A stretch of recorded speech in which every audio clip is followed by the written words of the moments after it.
So it's finally time to talk about the Dawn of the Dead remake. I started kind of collecting this when I was a freshman in high school, and this DVD copy I think was maybe like the third or fourth thing that I bought. This year I've upgraded to the Scream Factory Blu-ray, which has the director's cut, which I had never seen before. Although I guess in this circumstance you have to call it the Snyder cut of Dawn of the Dead. No, it's not in 4:3 and it's not 5.5 hours long. Jokes aside, this is actually probably my favorite movie by Zack Snyder. It's also script by James Gunn, so it's got a little bit of his kind of zaniness. I like this song.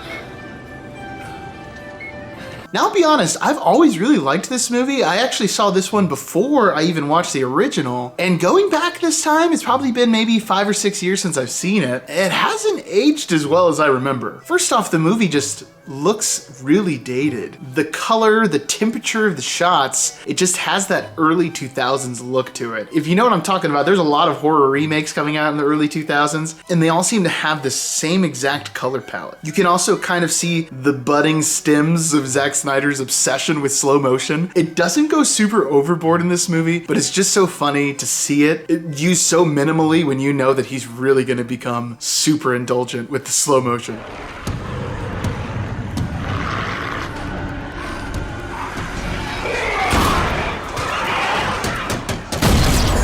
But in this new one, for sure, it's like a shot of adrenaline to the neck. The zombies running are terrifying. And this is definitely a trend in the 2000s. You got 28 Days Later, you have this Dawn of the Dead, you have Left 4 Dead, the video game. So a lot of really big zombie horror IPs. This is definitely the new direction that it was taking at this time. I mean, all I know is that I would not last very long in Zack Snyder's Dawn of the Dead. I think I could make a pretty good go at it in the Romero Dawn of the Dead, but man, I would die very fast. I also love how in this movie, all of these characters are just getting instant headshots. It's like they're all cheating on their gaming PC or something, but it's kind of insane, especially when they tell you like, oh, I just sell TVs at Best Buy. And then he's out there running around headshotting, when presumably a lot of these people have just never even held a gun before. Watching both Dawn of the Deads back to back, it really put a light on how in your face the dialogue in this movie is. There's nothing that's really shown through the actions, it's just handed to you over and over again. The best example I can think of is this line of dialogue from Ving Rhames. But I don't believe that now. Because now I realize that there are some things worse than death, and one of them is sitting here waiting to die.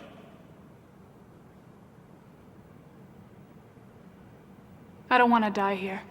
He just kind of drops his dialogue on the whole group, and everyone without a discussion decides, oh, okay, yeah, we're leaving. And in the original Dawn of the Dead, this is something that's just shown through our characters, the exhaustion of this monotony of what day-to-day life has become. Even though we're safe, is it really better to just be sitting in here isolated, waiting for the end? I applaud Snyder and Gunn for taking maybe one of the most essential horror movies of all time and deciding not to just like make some really bad carbon copy remake, but to take the idea, the premise, and create something totally new, while still holding on to a lot of the themes from the Romero movies. I think this is one of the most smartly approached, even if currently it hasn't aged quite as well. Maybe this is a hot take, but I'm gonna go so far as to say the 2000s Dawn of the Dead is now feeling way more outdated than the 70s one. I'm sorry, it just is. Watch it back to back if you don't believe me. Criticisms aside, this is a fun zombie-filled romp, one